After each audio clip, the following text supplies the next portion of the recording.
السلام علیکم ناظرین۔ اللہ تبارک و تعالیٰ نے رسول اللہ صلی اللہ علیہ وسلم کو رہتی دنیا تک کے انسانیت کے لیے نمونہ بنایا اور آپ کو رحمت للعالمین بنایا۔ آپ صلی اللہ علیہ وسلم جس طرح انسانوں کے ساتھ رحم و کرم کا معاملہ کرنے کا حکم فرمائے، اسی طرح آپ صلی اللہ علیہ وسلم نے جانوروں کا بھی خیال کیا۔ بہائم المعجمہ، وہ جانور جو بے زبان ہیں، ان کے بارے میں بھی آپ صلی اللہ علیہ وسلم نے واضح ہدایات فرمائیں، اور آپ صلی اللہ علیہ وسلم نے فرمایا اتقوا اللہ فی البہائم المعجمہ، کہ اللہ کے بندو اللہ تعالیٰ سے خوف کرو، ڈرو ان بے زبان جانوروں کے بارے میں، کہ ان کو ضرورت سے زیادہ، ان کے طاقت سے زیادہ اس پہ بوجھ مت ڈالو۔ اسی طرح آپ صلی اللہ علیہ وسلم نے یہ بیان فرمایا کہ ما من مسلم یغرس غرسا او یزرع زرعا، کہ اگر کوئی مسلمان بھی کوئی پودا لگاتا ہے یا کوئی کھیتی کرتا ہے، فیاکل منہ طیر، اس سے کوئی پرندہ اس سے کچھ کھا لیتا ہے، او انسان یا کوئی انسان کھا لیتا ہے، او بہیمہ یا کوئی چوپایا اس سے کھا لیتا ہے، الا کان لہ صدقہ، تو یہ پودا لگانے والے اور کھیتی کرنے والوں کے لیے صدقہ ہے۔ تو لہٰذا ہمارا یہ عمل صدقے میں شمار کیا جائے گا، چاہے بغیر بتائے ہوئے، بغیر اجازت کے بھی کھا لیا ہو۔ پرندے، چوپائے، ان کے بھی حقوق ہیں۔ اللہ تبارک و تعالیٰ نے ہر ایک کا رزق متعین کیا ہے، اور ہر ایک کا رزق کی ذمہ داری اللہ تبارک و تعالیٰ نے خود لی ہے۔ جانوروں کے رزق ہو یا انسانوں کے ہو، سب کو اللہ تعالیٰ کھلا رہا ہے۔ آپ دیکھیے کہ دنیا میں ایسے بہت سارے جانور ہیں جن کی زندگی کا بقا گوشتی ہے، وہ گوشتی کھاتے ہیں، وہ گھاس نہیں کھاتے۔ اللہ تعالیٰ نے ان کے کھانے کے لیے گوشت کا انتظام کر دیا۔ بہت سارے ایسے جانور ہیں جو گھاس ہی کھاتے ہیں، تو ان کے گھاس کھانے کا انتظام ہے۔ ایسا نہیں ہوتا کہ اس سال بارش کم ہوئی ہے اور سبزے کم اگے ہیں، یا دھوپ کالا ہے، گرمی کا موسم ہے تو جنگل کے جانور پورے مر گئے، ان کو گھاس کھانے کے لیے نہیں ملا۔ ایسا نہیں ہوتا، اور ایسا کبھی ہوا نہیں۔ اس لیے اللہ تعالیٰ رزق کے ذمہ دار ہے، وہ ہر ایک کے حقوق متعین کیے ہیں۔ اللہ نے کسان کو جتنا لکھا ہے وہ مل کے رہے گا، چاہے جتنے پرندے اور چرندے اس میں سے کھا لیں۔ بہرحال اس کی حفاظت اس کی ذمہ داری ہے۔ اللہ کے رسول صلی اللہ علیہ وسلم نے یہ تعلیم دی ہے اپنے امت کو کہ ہر کام میں احسان کے ساتھ اس کو انجام دے، ہر کام کے اندر احسان کا خیال رکھے، یعنی اس کو اچھے انداز میں کیا جائے۔ اگر جانور کو بھی ذبح کر رہے ہیں اللہ تعالیٰ کے حکم سے، اللہ کا نام لے کر، اس کے بارے میں فرمایا کہ اس کے بھی احسان کا خیال رکھنا ضروری ہے۔ حدیث میں ہے ان اللہ کتب الاحسان علی کل شیء، کہ اللہ تعالیٰ نے ہر چیز کے اندر احسان کو فرض کیا ہے۔ فَإِذَا قَتَلْتُمْ فَأَحْسِنُوا الْقَتْلَ وَإِذَا ذَبَحْتُمْ فَأَحْسِنُوا الذِّبْحَ، کہ جب تم قتل کرو تو اچھے انداز میں اس کو قتل کرو، جب ذبح کرو تو اچھے طریقے سے ذبح کرو۔ وَلْيُحِدَّ أَحَدُكُمْ شَفْرَتَهُ، اور اسے چاہیے ذبح کرنے والے کو کہ اپنے چھری کو تیز کر لے، اور چھری تیز کرنے کا فائدہ یہ بتایا آپ صلی اللہ علیہ وسلم نے، وَلْيُرِحْ ذَبِيحَتَهُ، کہ اپنے ذبح کرنے والے جانور جس کو تم ذبح کرنا چاہتے ہو اس کو آرام پہنچاؤ۔ اگر دھار تیز ہوگی تو جلدی ذبح کرو گے، جانور کو تکلیف کم ہوگی۔ اگر دھار دار نہیں ہے، کند چھری ہے، تو اس طرح جانور کو بہت زیادہ تکلیف ہوگی، اس لیے اس کو اچھے طریقے سے ذبح کرو۔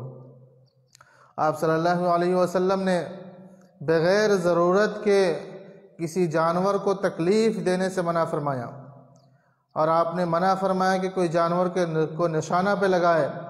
ان رسول اللہ صلی اللہ علیہ وسلم لعن من اتخذ شیئا فیہ روح غرضا، کہ رسول اللہ صلی اللہ علیہ وسلم نے لعنت بھیجی ایسے شخص پر جس نے کسی بھی جاندار کو اس کو نشانے کے طور پر رکھا ہو، صرف نشانہ بازی کر رہا ہے، تو ایسے جاندار کے لیے کرنے والوں کو آپ صلی اللہ علیہ وسلم نے لعنت بیان فرمائی ہے کہ وہ لعنتی شخص ہے، وہ اللہ کی رحمت سے دور ہے، اللہ کے غضب کا مستحق ہے۔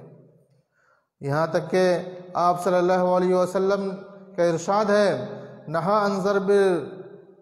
عن لطم خدود الدواب، کہ آپ صلی اللہ علیہ وسلم نے چوپائے کے رخساروں پر مارنے سے منع کیا۔ انسان تو انسان ہے، بچے اور بچے ہی ہیں، لیکن چوپائے کو بھی مارنے سے منع کیا گیا ہے کہ بے زبان جانوروں کے رخسار پر بھی اس کے گال پہ تھپڑ نہ مارے جائے۔ اور آپ صلی اللہ علیہ وسلم کے زمانے میں آج کل کی تیز رفتار کار، موٹر اور دوسری سواریاں نہیں تھیں، جانوروں پہ لوگ سفر کیا کرتے تھے، تو آپ صلی اللہ علیہ وسلم نے یہ بیان فرمایا اور یہ ایسے لوگوں کو یہ تعلیم دی کہ جانور پر 2 سے زیادہ سوار ہوتے ہیں۔ آپ کا ارشاد ہے، نہا ان یرکب علی الثلاث علی دابہ، نہا ان یرکب ثلاثۃ علی دابہ، کہ آپ صلی اللہ علیہ وسلم نے 3 اشخاص کو ایک جانور پر سوار ہونے سے منع فرمایا، کہ ایک جانور پر 3 لوگ سوار ہوں، تو لہٰذا اس سے بچنا ضروری ہے۔ اور آپ صلی اللہ علیہ وسلم نے جانوروں کو بھوکا رہنے سے منع کیا، فرمایا کہ جب تم سفر کرو، اذا سافرتم فی الخصف فاعطوا الابل حظها، جب تم سرسبز و شاداب علاقے میں سفر کر رہے ہو تو اونٹ کو بطور مثال ہے، یعنی جس جانور پر بھی سفر کر رہے ہیں اس جانور کو اس کا حق دے، یعنی اس کو چرنے کے لیے چھوڑ دے تاکہ سرسبز و شاداب علاقے سے وہ استفادہ کرے، اپنے پیٹ کو بھر لے۔ اور آگے فرمایا، وَإِذَا سَافَرْتُمْ فِي السَّنَةِ، اور جب تم ایسے علاقے میں سفر کر رہے ہو جو خشک ہے، جہاں سبزہ کا نام و نشان نہیں ہے، تو وہاں تیزی کرو، فَبَادِرُوا بِهَا، یعنی وہاں سفر کرنے میں تیزی کرو، وہاں ٹھہرو نہیں، آرام مت کرو، اور اس جانور کو اس خشک جگہ سے بچاؤ۔ اور آپ نے ہدایت فرمائی، وَإِذَا عَرَّسْتُمْ بِاللَّيْلِ، اور جب تم رات کو آرام کرو کہیں بھی، فَاجْتَنِبُوا الطَّرِيقَ، تو راستے سے بچو، راستے پر آرام مت کرو، جانے آنے کی جگہوں سے پرہیز کرو، کیونکہ فَإِنَّهَا طُرُقُ الدَّوَابِ، کہ راستے یہ رات میں خاص طور سے جانوروں کے چلنے کے ہوتے ہیں، وَمَا وَالْحَوَامِ بِاللَّيْلِ، اور جو کیڑے مکوڑے ہوتے ہیں وہ بھی رات کو سفر کرتے نکلتے اپنے بلوں سے، تو لہٰذا تم ان کے راستے مت روکو، راستوں پہ مت سویا کرو۔ تو آپ نے تعلیم فرماتا ہے کسی بھی ذی روح کو، کسی بھی جانور کو ہم سے ذرہ برابر تکلیف نہ پہنچے۔ ایک دفعہ کا واقعہ ہے کہ آپ صلی اللہ علیہ وسلم سفر میں تھے، صحابہ بیان فرماتے ہیں، كنا مع رسول اللہ صلی اللہ علیہ وسلم فی سفر فانطلق لحاجته، کہ ایک سفر میں ہم رسول اللہ صلی اللہ علیہ وسلم کے ساتھ تھے، تو آپ صلی اللہ علیہ وسلم اپنی ایک ضرورت کی وجہ سے آپ چلے گئے، ہمارے درمیان اس وقت موجود نہیں تھے۔ فرعینا حمرہ معہا فرخان، تو اس بیچ میں ہم نے ایک پرندے کو دیکھا جس کے ساتھ 2 بچے تھے، فاخذنا، تو ہم نے فاخذنا فرخیہا، ہم نے اس کے بچوں کو پکڑ لیا۔ اب جب بچے کو پکڑ لیے تو اس پرندے کی حالت کیا ہوئی؟ فجاءت الحمرہ فجعلت تعرش، تو اپنے پر فڑفڑانے لگی، ارد گرد ناچنے لگی، پھرنے لگی۔ اسی بیچ فجاء النبی صلی اللہ علیہ وسلم، آپ صلی اللہ علیہ وسلم تشریف لائے، فقال، تو آپ نے کیا کہا؟ من فجع هذه بولدها، کس شخص نے اس کو اس کے بچے کے سلسلے میں پریشان کیا ہے. ردوا ولدها الیہا، اس کے بچے کو اس کی طرف لوٹا دو، اس پرندے کو دے دو، کیونکہ اس کی ماں کو اس سے تکلیف ہو رہی ہے.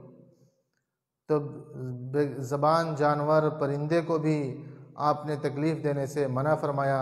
جس طرح کہ ایک انسان جب اپنے بچے کے ساتھ ہوتا ہے اور کوئی دشمن اس کے بچے کو پکڑ لے تو کس طرح اس کی ماں گھبراتی ہے، اس کے والدین گھبراتے پریشان ہوتے ہیں، اسی کیفیت کو آپ نے محسوس کیا.